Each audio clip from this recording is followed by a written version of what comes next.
નમસ્કાર મિત્રો અને વડીલો, તમારું બધાનું ગુજરાતી સ્ટોરી ચેનલમાં સ્વાગત કરું છું.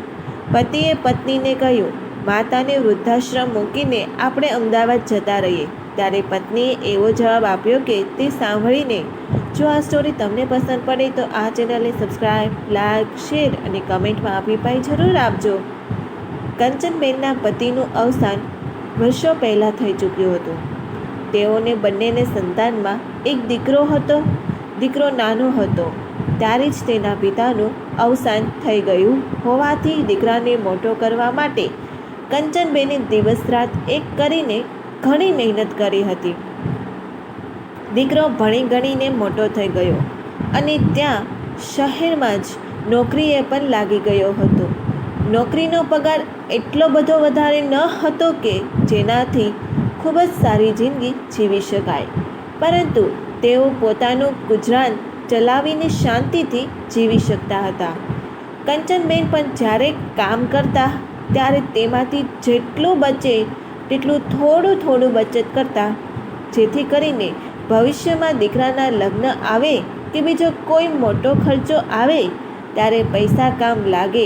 થોડો સમય પછી દીકરાનું પણ નક્કી કરવામાં આવ્યું અને દીકરાના લગ્ન કરવામાં આવ્યા. દીકરાના લગ્ન થયા પછી ધીમે ધીમે ઘરના ખર્ચા પણ વધવા લાગ્યા અને સાથે સાથે દીકરાનો પગાર પણ થોડો વધ્યો હતો. પરંતુ આ બધું હોવા છતાં ઘર ખર્ચ ચલાવવામાં થોડી તકલીફ પડતી હતી. કંચનબેન પણ હવે ઘડા થઈ હોવાથી તેનાથી હવે કામ ન થતું. આથી દીકરો પણ પૈસા કઈ રીતે વધુ કમાવવા તેને લઈને કાયમ ચિંતામાં રહેવા લાગ્યો. તે કાયમ વિચારતો રહેતો કે કઈ રીતે શું કરું તો પૈસા વધુ કમાઈ શકે. ઘણા બધા વિચારો કર્યા પછી તેને એક નિર્ણય લઈ લીધો, પરંતુ પહેલાંની જેમ આ નિર્ણય હવે તે લઈ લે અને બધું પૂરું થઈ જાય તેવું નહોતું. નિર્ણય લીધા પછી આ નિર્ણય પત્નીને પણ કહેવું પડે અને માતાને પણ કહેવું પડે. જો બંનેની સહમતિ હોય તો જ આ નિર્ણય તે કરવા માંગતો હતો. નિર્ણય થોડો અઘરો પણ હતો. તે દિવસે તેને નક્કી કરી નાખ્યું કે આજે તો નોકરી પરથી ઘરે જઈને હું ઘરે આ વાત કરી લઈશ.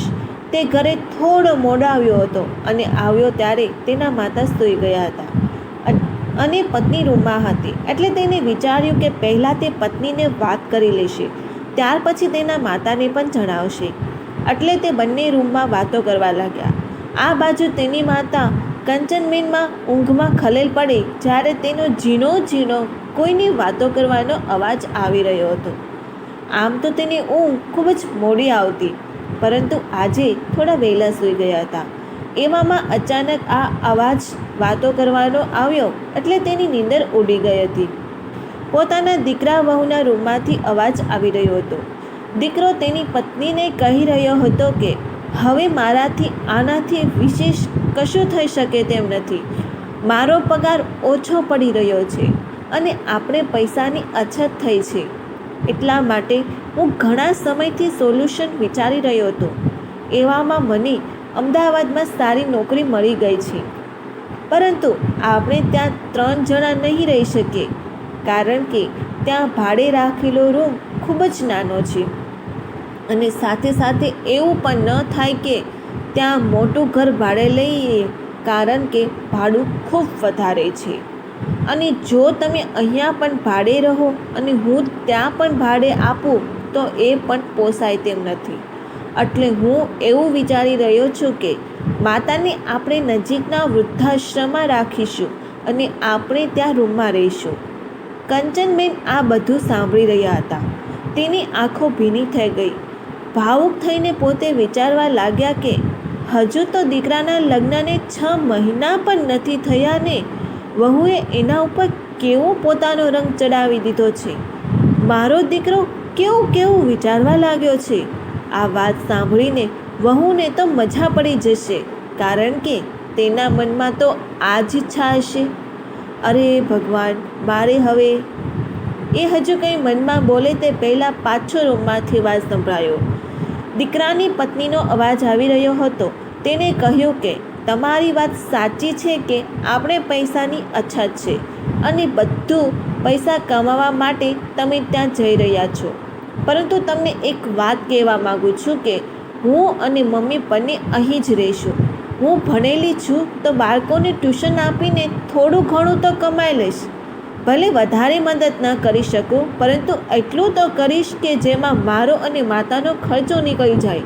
અને આપણે ઘણી વખત વાતો થતી હોય ત્યારે તમે મને કહ્યું છે કે પિતાના ગયા પછી માતાએ પારકા ઘરોમાં કામ કરીને તમને ભણાવ્યા છે અને પેટે પાટા બાંધીને દિવસ રાત એક કરીને મહેનત કરીને તમને મોટા કર્યા છે. હવે ખાલી એટલું વિચારો કે જો માતા પણ તમને કોઈ અનાથ આશ્રમમાં છોડીને પોતાનું જીવન શરૂ કરી દીધું હોત તો પછી તમે આજે ક્યાં હોત? અને હા, થોડા સમયની જ વાત છે. તમે ત્યાં સેટલ થઈ જાઓ અને પ્રમોશન મળી જાય પછી તો આપણે મોટું મકાન ભાડે રાખી શકીએ છીએ. આવું થઈ જાય એટલે તમે અમે અને માતાને ત્યાં બોલાવી લેજો. અમે બંને ત્યાં રહેવા આવી જશું. આમ પણ કહેવાય છે કે ને, માતા એ વૃક્ષ સમાન હોય છે, જે માત્ર છાયો જ નથી આપતું પરંતુ ફળ પણ આપે છે. આ બધું સાંભળીને કંચનબેનની આંખો ફરી પીળી થઈ ગઈ, પરંતુ આ વખતે દર્દના કારણે નહીં, પરંતુ હરેખના આંસુ આવ્યા હતા. 6 મહિનામાં તો તે વહુને સાચી ઓળખી પણ નહોતા શક્યા અને વહુના મોઢેથી આવી વાત સાંભળીને તેને થઈ ગયું કે વહુના સ્વરૂપમાં એક ખૂબ જ સારી દીકરી મળી ગઈ છે. જો મિત્રો, આવો જ ભાવ દરેક સાસુ વહુમાં થવા લાગે તો ખરેખર પરિવારમાં કોઈ દિવસ વિવાદ થાય જ નહીં. જો આ સ્ટોરી તમને પસંદ પડી હોય તો દરેક લોકો સાથે શેર કરજો. આવી સ્ટોરી સાંભળવા માટે આ ચેનલને સબસ્ક્રાઈબ, લાઈક, શેર અને કમેન્ટમાં અભિપ્રાય જરૂર આપજો. સાંભળવા માટે તમારા બધાનો ખૂબ ખૂબ આભાર વ્યક્ત કરું છું.